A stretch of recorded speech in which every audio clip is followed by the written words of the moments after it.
Over 90% of rural African women depend on firewood for cooking. This practice increases deforestation and puts immense strain on the environment. In the ECOWAS sub-region, for instance, around 80% of the population still uses traditional biomass for cooking. This practice leads to decreased agricultural productivity due to soil degradation and causes pollution in poorly ventilated households, which negatively affects the health of women and especially children. Against this background, environmental health experts are campaigning that these challenges related to cooking energy should not continue to prevail in the 21st century, and successful initiatives in the region should be replicated and promoted.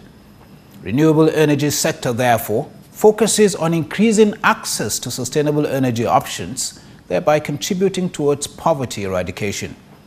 Now, how far has Nigeria as a nation imbibed this new culture of cooking and the efforts of government and non-governmental agencies at sensitizing the Nigerian woman to adopt the new order? And that's our focus on Nigeria today. Thank you for joining us. I am Ibrahim Adra. Joining us in the studio are two eminent Nigerians with expertise on clean energy initiative to educate Nigerian women on how they help sustain our environment by adopting the clean cooking culture. Let me begin by introducing Mr. Olugbolahan Mark George. He is an environment finance specialist, Nigeria Infrastructure Advisory Facility. Thank you for joining us on the program. Thank you. Thank you for having me. I'm also pleased to introduce Hajiya Aisha Babangida, Chairperson, Better Life Program for the African Rural Woman. It's a pleasure having you on Nigeria today. My pleasure is all mine. Thank you. Mr. Mark George, let's take off by getting this straight. Clean energy or clean cooking energy, what exactly are we talking about? Well, they're all wrapped up in one. Clean energy and clean cooking energy. Clean cooking energy is a subset of clean energy. Basically, what we're looking at specifically with the African woman today is to say that's the primary area. Let's look at cleaner cooking rather than what is the older practice. In terms of clean energy, you can also add in sort of RE products such as solar and the like. So that is a whole gamut that you would look at. That's just an example. Well, I wonder, this has been the practice for a long time now. There has to be a reason why you are shifting or advocating for shifting from old ways of cooking to this new energy business. Well, it affects the woman, right? So you want to have a healthy woman. You want to have an environment that is clean, and then you want to empower the woman. So it is very important because you find out that a lot of women, especially in the rural areas, are always sick. They're coughing, and we don't know why. Absolutely, because when you're cooking and you're backing a child, the smoke, and they inhale the smoke. And statistics have shown that this can cause all kinds of diseases. Lung cancer, bronchitis, and all that. So we need to safeguard that. And then the environment as well, it protects the environment. And then there empowers the woman. So the woman in the rural area, for example, can say, okay, fine, I need to change the way I'm cooking. Okay, I know traditionally the firewood is what we use for cooking. But if this will give me good health, better health, and cleaner environment, let me see if I can change it. So we have to ensure that these products are taken to the rural women and they're educated about the implications of using the firewood that they used to. Well, talking about implication, Mark George, perhaps you would tell us what impact does this age-long cooking method of the African woman, how does it impact on the environment? Well, I mean, the facts are, first of all, initially we just take the firewood that we're cutting. Deforestation today is at a rate of somewhere between 3 and 4%. We're losing our forest cover. That can't sustain. It affects the actual production in the farmlands. So it's a major issue. It leads to, when you have rains coming, the floods, it's washing out. So there's a lot of that happens in terms of the deforestation. And let's talk about the actual Sahara encroachment. Again, because there is no forestation, the Sahara is encroaching into Nigeria and we're losing. There are villages in the north, you know, they're called the shelter belt. that are significantly affected. The president of this country had to set up a special committee to look at this and how we deal with these matters. So we need to deal with that. If you're going to get across to the Nigerian woman, especially those in the rural areas, then you have to be telling them what are the advantages of turning to gas for cooking, for instance. What are these advantages? Absolutely, it's all about advocacy. So we have to enlighten them. We have to make sure that they understand. So we set in place where we have demonstrations of the models themselves, and then at the same time we have health specialists that would come in and educate them what it means and what it looks like, and they would have to see visual because it works that way. And we start from every household, because I'm sure you cook with firewood. I do. I do as well, but I have to change that because it's healthier for me. And it's also a means of empowerment to the rural woman, to any woman actually. Because you see, what we'll do is ensure that there are facilities where they can go and purchase these loans, these models. And thereafter, they can set up a community of maybe akara frying women or cassava, whatever it is. It's a source of livelihood for them as well. So we will campaign, talk to them about the health implications, talk to them about the environment, and talk to them about the opportunity it comes with. George, I'll be coming to you in a moment, but I need to take you up on this, Hajia. Each time these campaigns, I mean, we've seen quite a few of them in recent past, but the argument always is, if you are targeting the rural woman, how come all the events are happening in the capital cities? How do you intend to take it to the rural woman? I'm targeting every woman. Every woman, wherever she is, has firewood, traditional firewood facility in her house. So it's every woman. So every woman from the urban to the rural. Now it's easy a little bit to get into the rural areas because we have the structure in place that could ensure that we do this and campaign and make sure that they understand and make sure that they know. And they could, it's a benefit to them. Perhaps let me ask a question that is rather obvious here, Mark George. She's been able to mention some of the impact this can have on the rural woman in terms of her health. Let's look at the nation and economy. Does this have any bearing? Certainly. I mean, when you have the 93,000 women and children deaths each year, that's a health cost, whether it be on the local government primary health institution or the federal. So if we take that out, it's something that we can stop. That's the third highest skill in this country. It's major health costs. We can stop that. In terms of the economy, again, when you have women who are producing and are effective, as Hajia was sharing, the social enterprise model where they are producing, be it in their farmlands or be it in the services, small catering, they can empower themselves, their families. So there's more money devoted towards education, towards better housing. You know, those are the little things that can happen.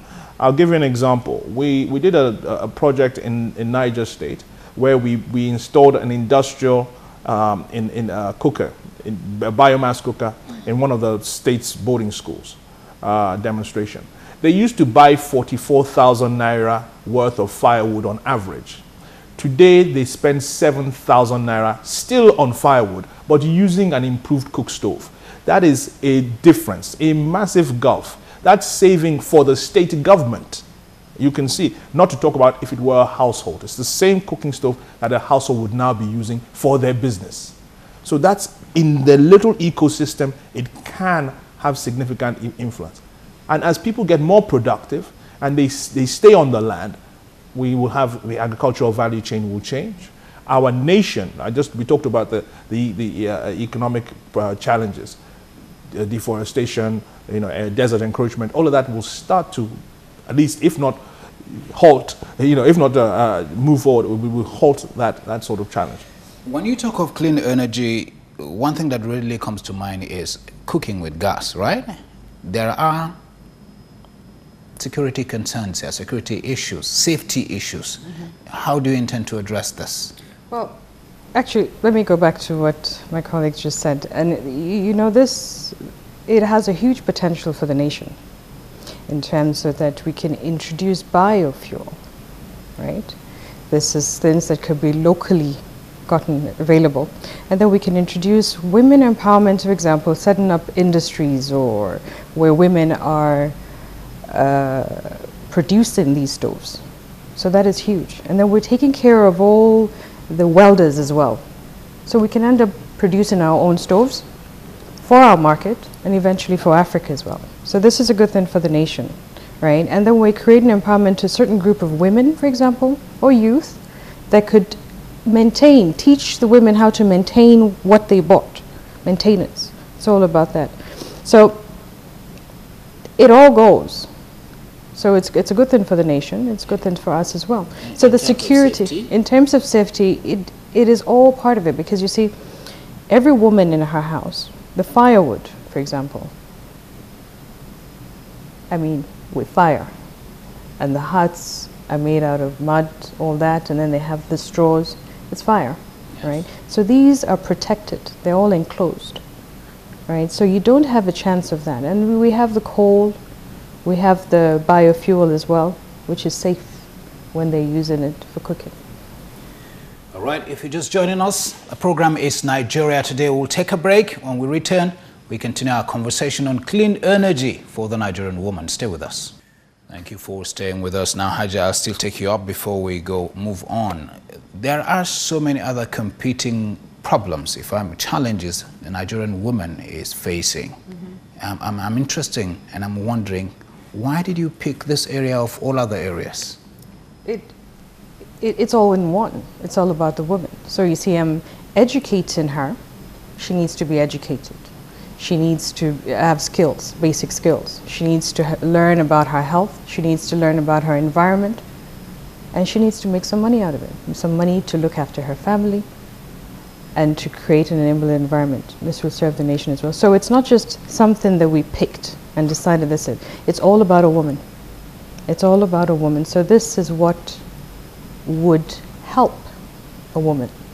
So I'd into that. The way she goes about it, I'm feeling alienated, if you like. All about the woman, all about the woman. How do I feature in this? Well, I mean, you are the key decision maker in your house. So you are also very much a participant in the process.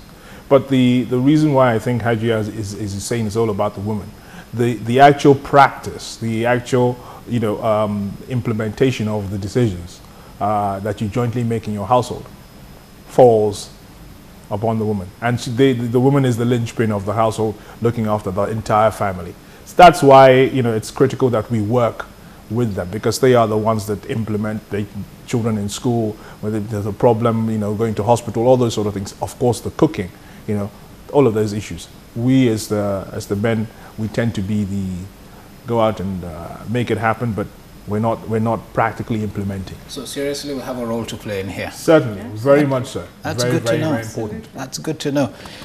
If you're talking clean energy, oftentimes we've heard cases of shortages or outright scarcity.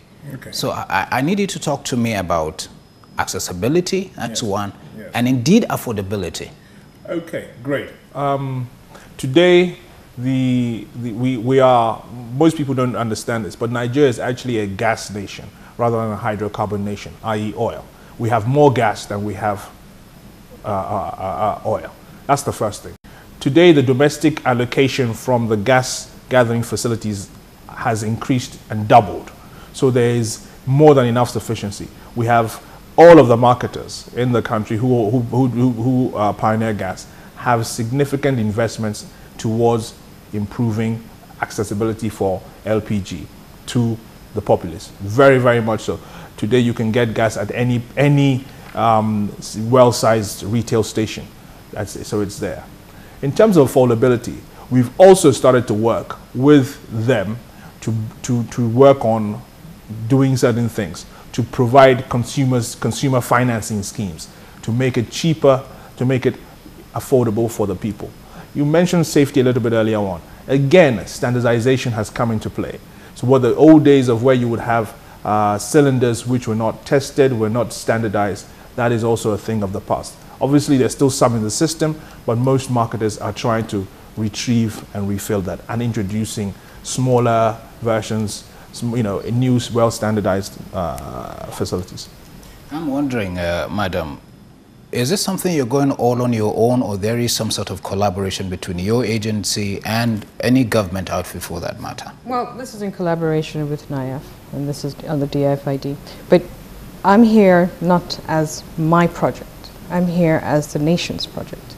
So I could be on behalf of all the other NGOs, and we all speak with one voice because we're all trying to achieve the same thing, right? And to open an environment, an enable an environment for everybody to work together, to ensure that we send this message out and clearly.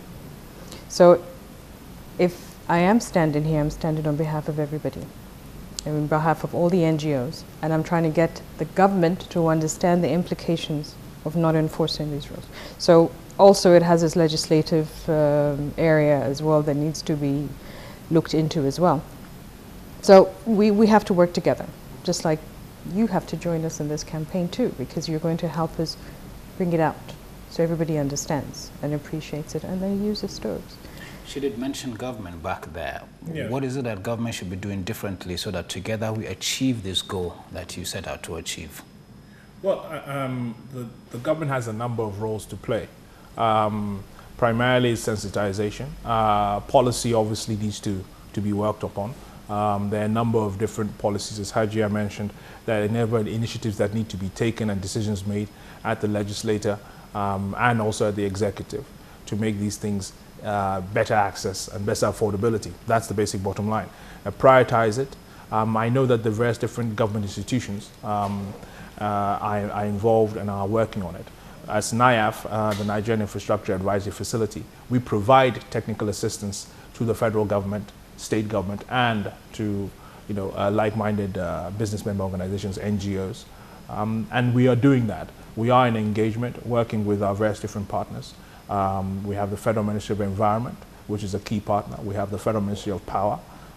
We have a number of different stakeholders, Ministry of Petroleum Resources, Ministry of Finance, who are all, we're advocating, and we're taking this to them to say, look, let's adjust, let's make certain provisions for this. The goal is to get 20 million households out of and into cleaner cooking and cleaner energy. Part of this is also, like we said, it's not only on the cooking focus, because we also have kerosene lanterns that we light up for lighting. There's renewable. We're in the tropics. We have abundant sun, so let's use solar. We have in great parts of the north, we have wind farms. Let's get that promoted. We're also a nation that is blessed with lots of water, lots of resources. So let's have mini hydro schemes and take it off the grid. So even with the power transformation, for example, that's why we have the Power Ministry. With the Ministry of Environment, they have the overarching goal on it. And we also have the Ministry of Petroleum Resources, who's in charge of the gas. Get the gas out there, pipelines, etc. So we're working. If 20 million is a target, that's a huge number. Yes, the media provides a veritable platform for you to reach out. But besides the media, is there any other method you're driving home your message? Absolutely. We as an NGO, and the other NGO as well, this is where the rural aspect of our NGOs come in place. So we have to make sure that we go into these areas and ensure the stoves are being used and educating the women as well. So if we can all speak together and come up together and to ensure that, you have a chain. You see, even the microfinance banks as well come into play, because they would be the ones to enable that the women come to them to get loans for their businesses. So you see, we work together with them.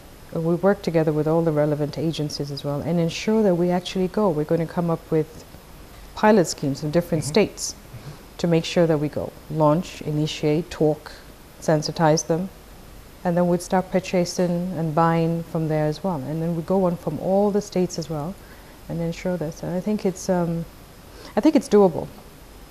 We just have to put ourselves together and ensure that. Let's also look at sustainability. I imagine a woman in the village who embraces cooking with gas, and then along the way she hardly gets supply. She's going to go back to her old good firewood, don't you see? I was in Rwanda a couple of weeks ago, and I went to this rural area where I saw the women actually making their own coal, right?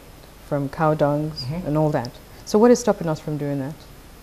Absolutely nothing. So fine, I go into the rural areas, I tell the women, okay, this is it, and educate them, enlighten them, and bring people that would come in and help them establish that in their own community. So rather than going and chopping down my share tree, which could be used as a revenue for my country, right? So I would save that and then introduce this. So wherever she's going, there is an outlet of that, and she can use it for her cooking. Well, I did mention something earlier on, and you did answer, but perhaps we should share this with our listener. Back in the villages or rural areas where we come from, weddings and all manner of celebrations calls for large-scale cooking. Yes. How does a woman uses her clean energy to achieve that kind of cooking? Okay, well, there are different models.